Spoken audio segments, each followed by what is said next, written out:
सत श्री अकाल जी। मैं लवप्रीत कौर हाज़र हाँ जी गुलजार सिंह संधू द्वारा लिखी गई कहानी लैके। कहानी नूं शुरू करन तो पहलां एक बेनती है, असीं प्लीज़ वीडियो नूं लाइक कर दिओ जी। आओ हुण आपां शुरू करदे हां अज दी कहानी। दलीप कौर नूं अपने वड्डे पुत्र चरण सिंह कोल आया 6 महीने हो गए सन। चरण सिंह दा इक्को एक बच्चा वड्डा हो रहा सी।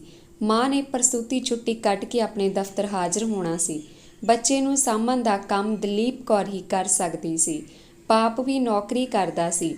ਮਾਪੇ ਬੱਚੇ ਦੀ ਜ਼ਿੰਮੇਵਾਰੀ ਘਰ ਵਿੱਚ ਕੰਮ ਕਰਨ ਵਾਲੀ ਸੇਵਾਦਾਰਨੀ ਨੂੰ ਨਹੀਂ ਸੀ ਦੇਣਾ ਚਾਹੁੰਦੇ। ਵਿਆਹ ਤੋਂ 10 ਸਾਲ ਪਿੱਛੋਂ ਹੋਇਆ ਇਹ ਉਹਨਾਂ ਦਾ ਪਹਿਲਾ ਬੱਚਾ ਸੀ। ਮਸਾਂ ਦੀ ਦਾਤ ਸੀ। ਬੱਚੇ ਪਾਲਣਾ ਦਲੀਪ ਕੌਰ ਲਈ ਔਖਾ ਨਹੀਂ ਸੀ। ਉਸਨੇ ਆਪਣੇ 5 ਧੀਆਂ ਪੁੱਤਰਾਂ ਤੋਂ ਬਿਨਾਂ ਪਿੰਡ ਵਿੱਚ ਰਹਿੰਦਿਆਂ ਆਪਣੀ ਛੋਟੀ ਨੂੰਹ ਦੇ 2 ਬੱਚੇ ਪਾਲ ਕੇ ਵੱਡੇ ਕੀਤੇ ਸਨ। ਛੋਟੀ ਅਧਿਆਪਿਕਾ ਸੀ ਤੇ ਉਸਨੂੰ ਪ੍ਰਸੂਤੀ ਛੁੱਟੀ ਤੋਂ ਬਿਨਾਂ ਹੋਰ ਛੁੱਟੀ ਨਹੀਂ ਸੀ ਮਿਲਦੀ। ਜਿੱਥੇ ਛੋਟੀ ਨੂੰ ਪਿੰਡ ਦੇ ਸਕੂਲ ਵਿੱਚ ਅਧਿਆਪਿਕਾ ਸੀ, ਵੱਡੀ ਸ਼ਹਿਰ ਦੇ ਡਿਗਰੀ ਕਾਲਜ ਵਿੱਚ ਮਨੋਵਿਗਿਆਨਕ ਦੀ ਪ੍ਰੋਫੈਸਰ ਸੀ। ਉਸ ਦੀ ਵਿਦਿਆ ਨੇ ਉਸਨੂੰ ਵੱਡੀ ਉਮਰ ਵਾਲਿਆਂ ਨੂੰ ਖੁਸ਼ ਕਰਨ ਦੇ ਢੰਗ ਤਰੀਕੇ ਦੱਸੇ ਹੋਏ ਸਨ। ਉਹ ਉਂਝ ਵੀ ਪੰਜਾਬ ਤੋਂ ਨਹੀਂ, ਦੱਖਣੀ ਭਾਰਤ ਤੋਂ ਸੀ, ਕੇਰਲ ਤੋਂ। ਦਲੀਪ ਕੌਰ ਨੂੰ ਭਾਵੇਂ ਸ਼ਹਿਰੀ ਜੀਵਨ ਠੀਕ ਨਹੀਂ ਸੀ ਲੱਗਦਾ, ਪਰ ਉਹ ਆਪਣੇ ਪੁੱਤਰ ਤੇ ਨੂੰਹ ਦੀ ਮਜਬੂਰੀ ਸਮਝਦੀ ਸੀ। ਉਸਨੇ ਆਪਣੇ ਆਂਢ ਗੁਆਂਢ ਵਿੱਚ ਆਪਣੇ ਵਰਗੀਆਂ 2 ਮਹਿਲਾਵਾਂ ਲੱਭ ਲਈਆਂ ਸਨ, ਜਿਨ੍ਹਾਂ ਨਾਲ ਵਕਤ ਮਿਲਣ ਉੱਤੇ ਆਪਣਾ ਦੁੱਖ ਸੁੱਖ ਫਰੋਲ ਲੈਂਦੀ ਸੀ। ਦਾਦੀ ਦੀ ਦੇਖ ਰੇਖ ਵਿੱਚ ਭਾਵੇਂ ਬੱਚਾ ਠੀਕ ਪਾਲ ਰਿਹਾ ਸੀ, ਫਿਰ ਵੀ ਬੱਚੇ ਦੀ ਮਾਂ ਆਪਣੇ ਮਸਾਂ ਪ੍ਰਾਪਤ ਹੋਏ ਬਾਲਕ ਨੂੰ ਆਪਣੇ ਢੰਗ ਨਾਲ ਪਾਲਣਾ ਚਾਹੁੰਦੀ ਸੀ। ਪਿੰਡ ਤੋਂ ਆਈ ਦਲੀਪ ਕੌਰ ਇੰਨੀ ਸਾਂਭ ਸੰਭਾਲ ਵਿੱਚ ਯਕੀਨ ਨਹੀਂ ਸੀ ਰੱਖਦੀ। 6 ਮਹੀਨੇ ਪਿੱਛੋਂ ਵੱਡੀ ਨੂੰਹ ਨੇ ਬੱਚੇ ਦੀ ਚੰਗੇਰੀ ਦੇਖਭਾਲ ਵਾਸਤੇ ਆਇਆ ਲੱਭ ਲਈ। ਉਹ ਦਿਨ ਵਿੱਚ 3 ਵਾਰੀ ਬੱਚੇ ਨੂੰ ਦੇਖਣ ਆਉਂਦੀ ਸੀ। ਸ਼ਹਿਰ ਦੇ ਬੱਚਿਆਂ ਦੀ ਦੇਖਭਾਲ ਦਾ ਅਨੁਭਵ ਰੱਖਣ ਵਾਲੀ ਇਸ ਆਇਆ ਦਾ ਮਾਂ ਦੀ ਦੇਖਭਾਲ ਨਾਲ ਟਕਰਾਅ ਹੋਣਾ ਕੁਦਰਤੀ ਸੀ। ਉਹ ਜਦੋਂ ਵੀ ਸਮਾਂ ਲੱਗਦਾ ਨੂੰਹ ਕੋਲ ਦਾਦੀ ਦੀਆਂ ਸ਼ਿਕਾਇਤਾਂ ਲਾਉਣ ਲੱਗੀ। ਸਮਾਂ ਪਾ ਕੇ ਆਇਆ ਇਹ ਵੀ ਸੋਚਣ ਲੱਗੀ ਕਿ ਜੇ ਉਸਨੂੰ ਇਸ ਘਰ ਵਿੱਚ ਕੁੱਲ ਵਕਤੀ ਕੰਮ ਮਿਲ ਜਾਵੇ ਤਾਂ ਬਹੁਤ ਚੰਗਾ ਹੈ। ਉਹ ਇਸ ਘਰ ਵਿੱਚ ਇਕੱਲੀ ਰਹੇਗੀ ਤਾਂ ਉਸਦੀ ਪੂਰੀ ਸਰਦਾਰੀ ਹੋਵੇਗੀ। ਇਹ ਸਰਦਾਰੀ ਬੱਚੇ ਦੀ ਦਾਦੀ ਦੇ ਘਰ ਹੁੰਦਿਆਂ ਨਹੀਂ ਸੀ ਹੋ ਸਕਦੀ। ਦਾਦੀ ਦੇ ਕੰਮ ਵਿੱਚ ਨੁਕਸ ਕੱਢਣੇ ਔਖੇ ਨਹੀਂ ਸਨ। ਆਇਆ ਆਪਣੇ ਪੈਰ ਜਮਾਉਣ ਵਿੱਚ ਸਫਲ ਹੋ ਰਹੀ ਸੀ।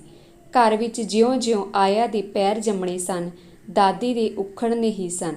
ਦਾਦੀ ਨੇ ਇਹ ਸਮੱਸਿਆ ਗੁਆਂਢੀ ਸਹੇਲੀਆਂ ਨੂੰ ਦੱਸੀ ਤਾਂ ਉਹਨਾਂ ਨੇ ਵੀ ਹੱਥ ਖੜੇ ਕਰ ਦਿੱਤੇ। ਉਹ ਦਲੀਪ ਕੌਰ ਦੀ ਕੀ ਮਦਦ ਕਰ ਸਕਦੀਆਂ ਸਨ। ਉਹ ਖੁਦ ਇਸ ਪੜਾਅ ਵਿੱਚੋਂ ਲੰਘ ਕੇ ਨੂੰਹਾਂ ਪੁੱਤਰਾਂ ਦੀ ਮੰਨਣ ਲੱਗ ਪਈਆਂ ਸਨ। ਉਂਝ ਦਲੀਪ ਕੌਰ ਇੱਕ ਗੱਲੋਂ ਸੁਭਾਗੀ ਸੀ। ਉਹ ਆਪਣੇ ਪਿੰਡ ਵਾਲੇ ਘਰ ਜਾ ਸਕਦੀ ਸੀ। ਪਿੰਡ ਚੇਤੇ ਆਉਣ ਸਾਰ ਉਸਦੇ ਮਨ ਉੱਤੇ ਇਹ ਗੱਲ ਭਾਰੂ ਹੋ ਗਈ ਕਿ ਉਸਦੇ ਸ਼ਹਿਰ ਪਹੁੰਚਣ ਤੋਂ 2 ਮਹੀਨੇ ਦੇ ਅੰਦਰ ਉਸਦਾ ਪਤੀ ਚਲਾਣਾ ਕਰ ਗਿਆ ਸੀ। ਉਸ ਵੇਲੇ ਉਸਨੂੰ ਪਤੀ ਦੇ ਤੁਰ ਜਾਣ ਦਾ ਇੰਨਾ ਗਮ ਨਹੀਂ ਸੀ ਹੋਇਆ, ਕਿਉਂਕਿ ਉਹ ਨਵਜੰਮੇ ਬੱਚੇ ਨੂੰ ਪਾਲਣ ਵਿੱਚ ਪੂਰੀ ਤਰ੍ਹਾਂ ਰੁੱਝੀ ਹੋਈ ਸੀ। ਨੂੰਹ ਪੁੱਤਰ ਵੀ ਬੱਚੇ ਵੀ ਸਾਂਭ ਸੰਭਾਲ ਦੇ ਹਿੱਤ ਵਿੱਚ ਮਾਂ ਨੂੰ ਵੱਧ ਤੋਂ ਵੱਧ ਆਦਰ ਮਾਣ ਦੇ ਰਹੇ ਸਨ। ਉਹ ਨਹੀਂ ਸੀ ਜਾਣਦੀ ਕਿ ਇੱਕ ਦਿਨ ਇਸ ਘਰ ਵਿੱਚ ਆਇਆ ਦੇ ਪ੍ਰਵੇਸ਼ ਕਰਨ ਨਾਲ ਪਾਸਾ ਹੀ ਪਲਟ ਜਾਣਾ ਸੀ। ਇਹਨਾਂ ਦਿਨਾਂ ਵਿੱਚ ਹੀ ਉਸਨੇ ਆਪਣੀ ਨੂੰਹ ਨੂੰ ਚਰਨ ਸਿੰਘ ਨਾਲ ਆਇਆ ਨੂੰ ਪੱਕੇ ਤੌਰ 'ਤੇ ਰੱਖਣ ਦੀ ਗੱਲ ਕਰਦੇ ਸੁਣ ਲਿਆ।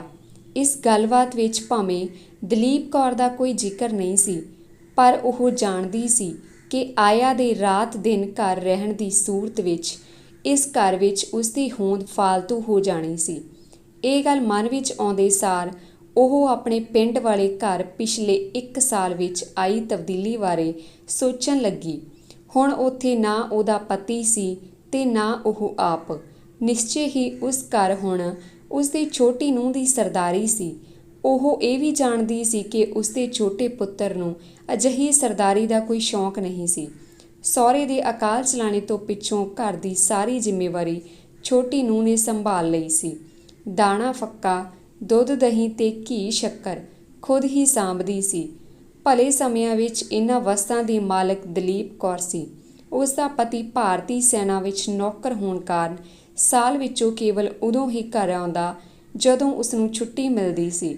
ਜਦੋਂ ਦੂਜੀ ਵੱਡੀ ਜੰਗ ਦੇ ਦਿਨਾਂ ਵਿੱਚ ਉਸ ਨੂੰ 3 ਸਾਲ ਛੁੱਟੀ ਨਹੀਂ ਸੀ ਮਿਲੀ ਤਾਂ ਉਹ ਉਪਜ ਤੇ ਉਸ ਤੋਂ ਪ੍ਰਾਪਤ ਹੋਈ ਆਮਦਨ ਦੀ ਖੁਦ ਮਾਲਕ ਹੁੰਦੀ ਸੀ।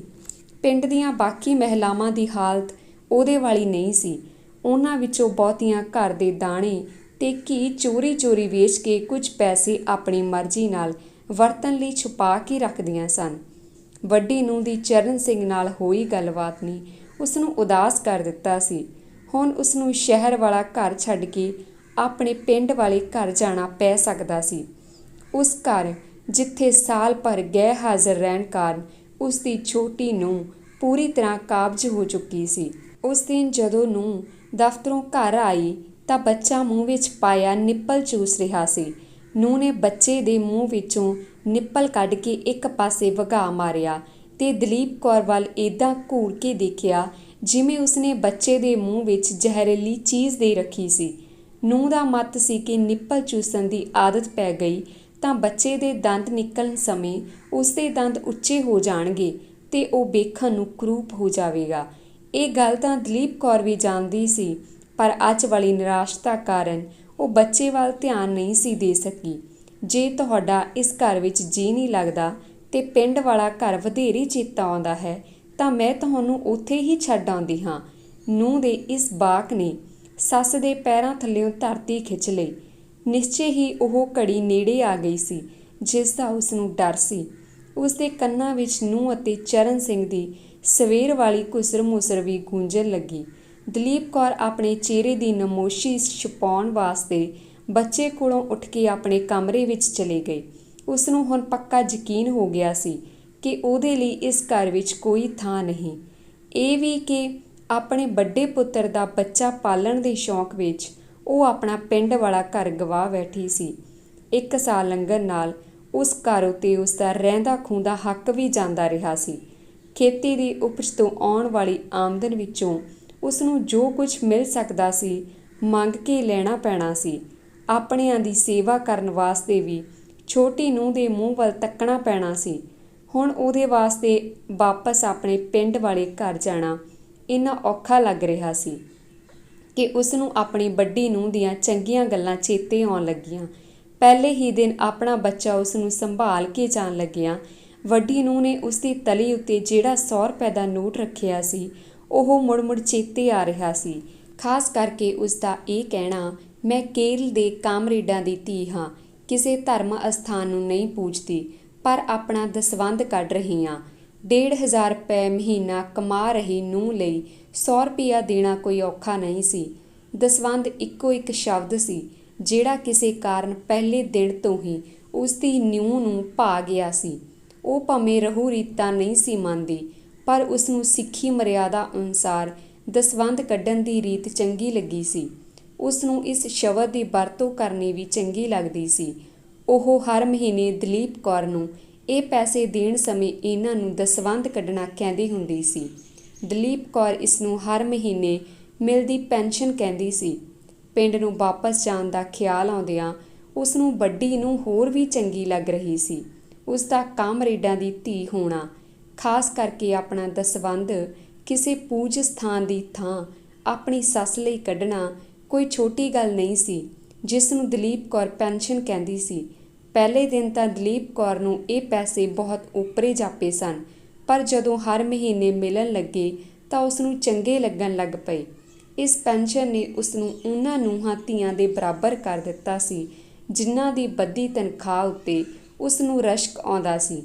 ਦਲੀਪ ਕੌਰ ਜਾਣਦੀ ਸੀ ਕਿ ਉਸ ਦੀ ਵੱਡੀ ਨੂੰ ਬਹੁਤ ਥੋੜ੍ਹੇ ਸ਼ਬਦ ਬੋਲਣ ਵਾਲਾ ਜੀਵ ਹੈ ਤੇ ਜਦੋਂ ਬੋਲਦੀ ਹੈ ਉਸ ਉੱਤੇ ਪਹਿਰਾ ਦਿੰਦੀ ਹੈ। ਜੇ ਉਸਨੇ ਕਿਹਾ ਸੀ ਕਿ ਦਲੀਪ ਕੌਰ ਨੂੰ ਪਿੰਡ ਛੱਡ ਆਉਂਦੇ ਹਾਂ ਤਾਂ ਪੁੱਤ ਨੇ ਇਸ ਤਰ੍ਹਾਂ ਕਰ ਹੀ ਦੇਣਾ ਸੀ। ਉਹ ਉਸ ਦਾ ਕਿਹਾ ਮੰਨਦਾ ਸੀ। ਇਹ ਸੋਚ ਉਹ ਹੋਰ ਵੀ ਉਦਾਸ ਹੋ ਗਈ। ਇਸ ਘਰ ਆ ਕੇ ਅੱਜ ਪਹਿਲੀ ਵਾਰ ਹੀ ਸੀ ਕਿ ਉਸ ਦੀ ਰਾਤ ਦੀ ਨੀਂਦ ਉਚਾਟ ਹੋਈ ਸੀ। ਉਹੀ ਹੋਇਆ ਜੋ ਹੋਣਾ ਸੀ। ਸਵੇਰੇ ਦਫ਼ਤਰ ਜਾਣ ਤੋਂ ਪਹਿਲਾਂ ਉਸ ਦੇ ਪੁੱਤਰ ਨੇ ਉਸ ਨੂੰ ਕਹਿ ਹੀ ਦਿੱਤਾ ਕਿ ਉਹ ਆਉਂਦੇ ਐਤਵਾਰ ਪੱਕੇ ਤੌਰ 'ਤੇ ਪਿੰਡ ਜਾਣ ਦੀ ਤਿਆਰੀ ਕਰ ਲਵੇ। ਚਰਨ ਸਿੰਘ ਦੇ 2 ਟੁਕ ਐਲਾਨ ਤੋਂ ਪਿੱਛੋਂ ਅਗਲਾ ਸਾਰਾ ਦਿਨ ਦਲੀਪ ਕੌਰ ਆਇਆ ਦੇ ਚਿਹਰੇ ਵੱਲ ਤੱਕਦੀ ਰਹੀ। ਉਸਦੇ ਜਿੱਤ ਗਈ ਹੋਣ ਦਾ ਪ੍ਰਭਾਵ ਚਿਹਰੇ ਤੋਂ ਸਪਸ਼ਟ ਸੀ। ਉਹ ਘਰ ਵਿੱਚ ਮਾਲਕਾਂ ਵਾਂਗ ਵਿਚਰ ਰਹੀ ਸੀ। ਦਲੀਪ ਕੌਰ ਨੂੰ ਆਪਣੀ ਨੂੰਹ ਪੁੱਤ ਦਾ ਫੈਸਲਾ ਬੁਰਾ ਤਾਂ ਲੱਗਿਆ, ਪਰ ਉਹ ਪੀ ਗਈ। ਉਸਨੇ ਆਪਣੇ ਹੁਣ ਤੱਕ ਜਮ੍ਹਾਂ ਹੋਏ ਪੈਸੇ ਤੇ ਬਾਕੀ ਦਾ ਸਮਾਨ ਬੰਨ੍ਹ ਲਿਆ ਤੇ ਐਤਵਾਰ ਦੀ ਉਡੀਕ ਕਰਨ ਲੱਗੀ। ਅਣਮੰਗੀ ਪੈਨਸ਼ਨ ਦੇ ਪੈਸੇ ਸਾਂਭਦਿਆਂ ਉਸਨੂੰ ਜਾਪਿਆ ਕਿ ਅੱਗੇ ਤੋਂ ਇਹ ਪੈਸੇ ਉਸਨੂੰ ਨਹੀਂ ਮਿਲਣੇ। ਉਹ ਹੋਰ ਉਦਾਸ ਹੋ ਗਈ। ਐਤਵਾਰ ਨੂੰ ਵੱਡੇ ਪੁੱਤਰ ਦਾ ਘਰ ਛੱਡਣ ਵੇਲੇ ਪਹਿਲਾਂ ਉਸਨੇ ਆਪਣੇ ਪੁੱਤਰ ਨੂੰ ਪਿਆਰ ਦਿੱਤਾ, ਫਿਰ ਨੂੰਹ ਨੂੰ, ਫਿਰ ਬੱਚੇ ਨੂੰ ਗੋਦ ਲੈ ਕੇ ਇੰਜ ਚੁੰਮਿਆ ਜਿਵੇਂ ਕੋਈ ਆਪਣੇ ਕੋਲੋਂ ਜ਼ਬਰਦਸਤੀ ਖੋਹੇ ਗਏ ਬੱਚੇ ਨੂੰ ਚੁੰਮਦਾ ਹੈ। ਇਸ ਤੋਂ ਪਿੱਛੋਂ ਉਸਨੇ ਉਹ ਵਾਕ ਬੋਲ ਹੀ ਦਿੱਤੇ ਜਿਸ ਨੂੰ ਬੋਲਣ ਤੋਂ ਉਹ ਝਿਜਕਦੀ ਸੀ। ਬੋਲਦੀ ਵੀ ਕਿਉਂ ਨਾ, ਇਹ ਘਰ ਉਸਦੇ ਪੁੱਤਰ ਦਾ ਸੀ ਜਿਸ ਨੂੰ ਉਸਨੇ ਪਾਲਿਆ ਸੀ। ਉਸਦੀ ਪਤਨੀ ਵੀ ਪੁੱਤਰ ਦੇ ਉਸ ਸੁਭਾਅ ਦੇ ਪਿੱਛੇ ਲੱਗੀ ਸੀ ਜਿਹੜਾ ਉਸਨੇ ਜਾਂ ਉਸਦੇ ਸੈਨਿਕ ਪਿਤਾ ਨੇ ਉਸਨੂੰ ਦਿੱਤਾ ਸੀ। ਫਿਰ ਵੀ ਉਹ ਪੁੱਤਰ ਦੀ ਥਾਂ ਨੂੰਹ ਨੂੰ ਸੰਬੋਧਨ ਹੋ ਕੇ ਬੋਲੀ, ਧੀਏ, ਮੈਨੂੰ ਪਿੰਡ ਵਾਲੇ ਘਰ ਹੋਰ ਕਿਸੇ ਚੀਜ਼ ਦਾ ਘਾਟਾ ਨਹੀਂ ਸਿਵਾਏ ਨਗਦ ਪੈਸਿਆਂ ਦੇ। ਮੇਰੇ ਪਿੰਡ ਗਿਆ ਮੇਰੀ ਪੈਨਸ਼ਨ ਨਾ ਬੰਦ ਕਰੀ, ਤੇਰਾ ਬੱਚਾ ਭਾਗਾਂ ਵਾਲਾ ਹੋਊ। ਕਹਿ ਕੇ ਉਸਨੇ ਉਹ ਬੱਚਾ ਆਪਣੀ ਨੂੰਹ ਨੂੰ ਫੜਾਇਆ ਤੇ ਨੂੰਹ ਦੇ ਸਿਰ ਤੇ ਦੁਬਾਰਾ ਪਿਆਰ ਦਿੱਤਾ। ਨੂੰਹ ਦਾ ਵੀ ਗਲਾ ਭਰ ਆਇਆ, ਖਾਸ ਕਰਕੇ ਇਹ ਸੋਚ ਕੇ ਕਿ ਉਸਦੀ ਸੱਸ ਲਈ 100 ਰੁਪਇਆ ਕਿੰਨਾ ਮਹੱਤਵ ਰੱਖਦਾ ਹੈ। ਪੈਸੇ ਦੇ ਮਹੱਤਵ ਬਾਰੇ ਸੋਚ ਕੇ ਉਸਦਾ ਗੱਚ ਭਰ ਆਇਆ।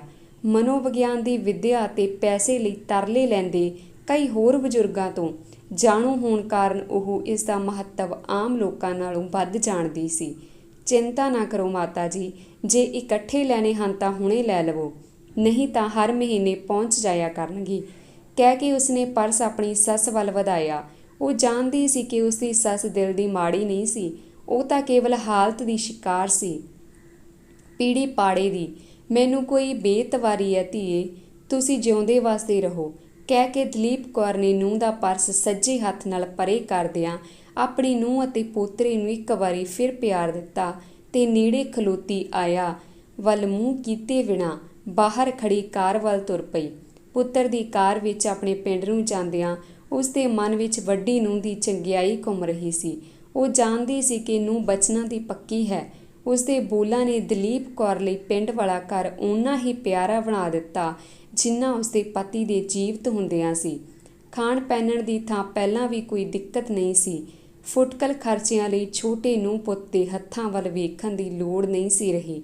ਮਨ ਹੀ ਮਨ ਵਿੱਚ ਨੂੰਹ ਦੇ ਦਸਵੰਧਾਂ ਬਾਰੇ ਸੋਚਦਿਆਂ ਉਸਨੂੰ ਰਸਤੇ ਦੇ ਸਾਰੇ ਰੁੱਖ ਅਤੇ ਖੇਤ ਆਪਣੇ ਲੱਗ ਰਹੇ ਸਨ। ਧੰਨਵਾਦ ਜੀ। ਜੇਕਰ ਤੁਹਾਨੂੰ ਸਾਡੀ ਕਹਾਣੀ ਵਧੀਆ ਲੱਗੀ ਪਲੀਜ਼ ਲਾਈਕ ਕਰਨਾ, ਸ਼ੇਅਰ ਕਰਨਾ ਤੇ ਸਾਡੇ ਚੈਨਲ ਨੂੰ ਸਬਸਕ੍ਰਾਈਬ ਕਰਨਾ। ਧੰਨਵਾਦ ਜੀ।